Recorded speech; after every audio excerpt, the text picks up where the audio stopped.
Good morning students, मैं धीरज sir आज आप लोगों को कक्षा 8 में नैतिक शिक्षा पढ़ाऊंगा। प्यारे बच्चों, पिछली कक्षा में हम लोगों ने पाठ 3 पढ़ा था। आज हम लोग पाठ 4 पढ़ेंगे।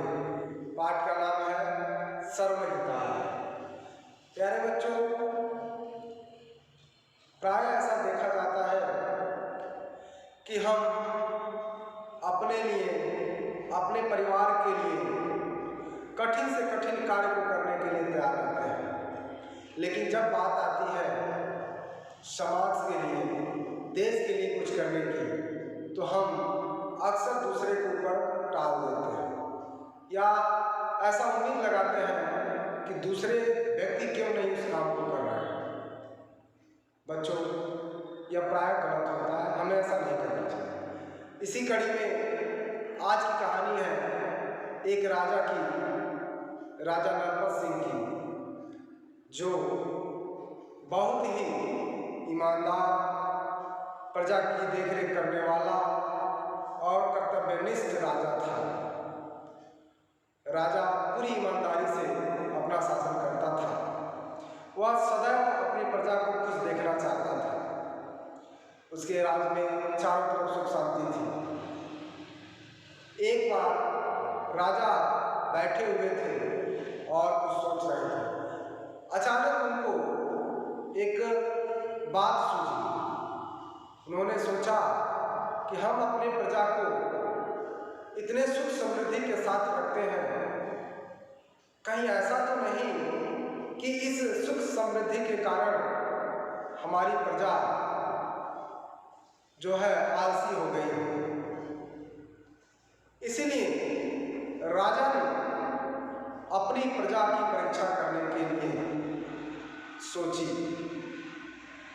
फिर अगले दिन राजा ने एक साधारण वेश में घोड़े पर सवार होकर के शहर की तरफ पहुंचा। सुबह का समय था, लोग आ जा नहीं रहे थे, कम लोग आ जा रहे थे।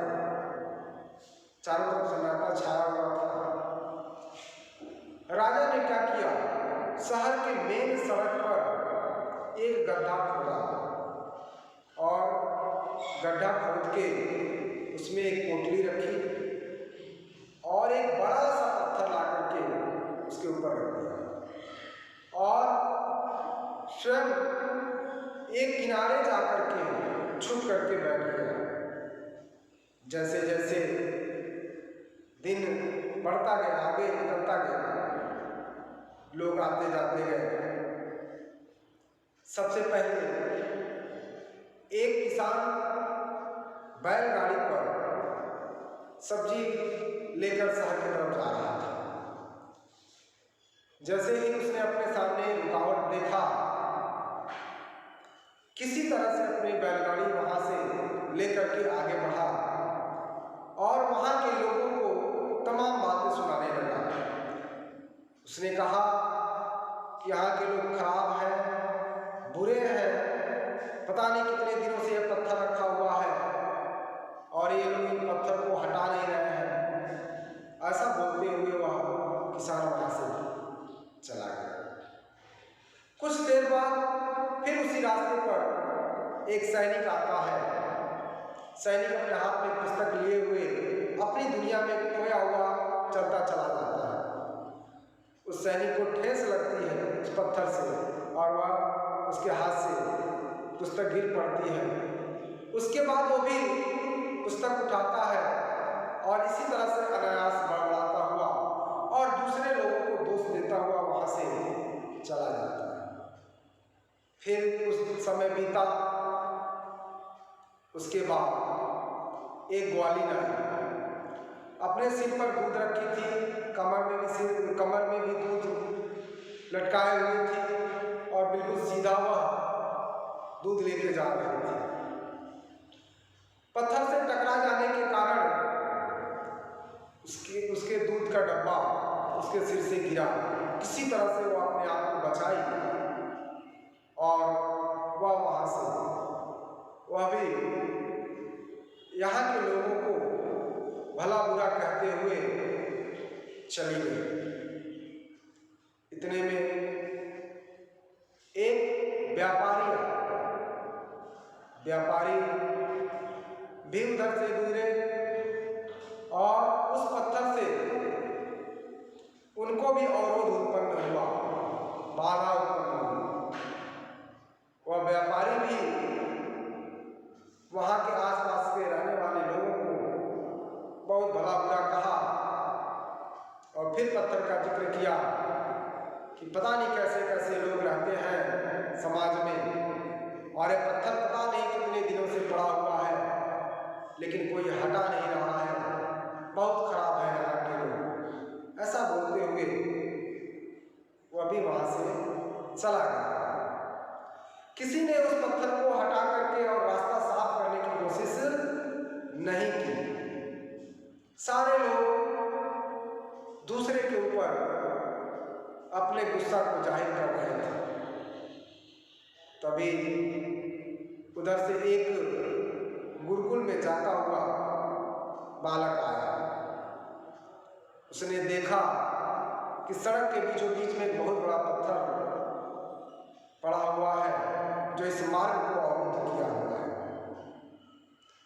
उसके पश्चात उस बालक के मन में उसके गुरु द्वारा बताई गई बातें याद आने लगी। उस बच्चे ने सोचा कि हमारे गुरु ने हमें बताया था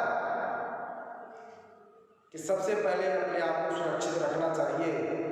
जब बात अपने जीवन की आए तो कोई भी कदम उठाने से हिचकना नहीं चाहिए। अपनी सुरक्षा के बाद अपने परिवार की सुरक्षा करना हमारा कर्तव्य है, और परिवार की सुरक्षा करने के लिए हमें चाहे जो कदम है उसको उठाने चाहिए और अपने परिवार को सुरक्षित रखने चाहिए। लेकिन केवल अपना सुरक्षा और परिवार का सुरक्षा ही नहीं, बल्कि उसके बाद हमें अपने समाज का भी ध्यान रखना चाहिए। हमारे समाज की जिम्मेदारी हमारी है, हमें अपने समाज को सुरक्षित रखना है। और समाज से भी ऊपर होता है देश हित। हमें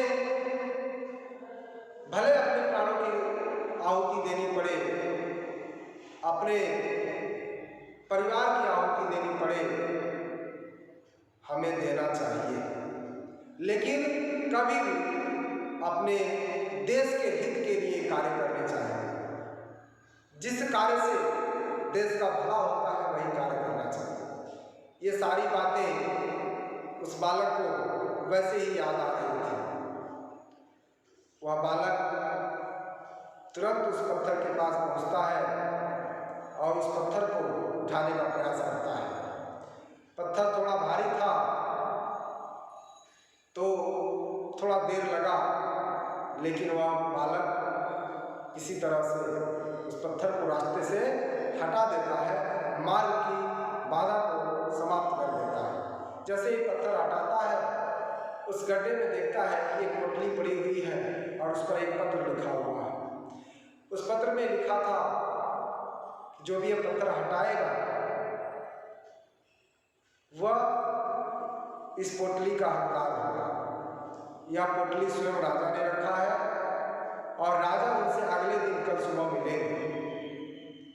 लड़का पोटली खोलता देखता है उसमें तमाम सोने चांदी जेवरात इत्यादि हैं।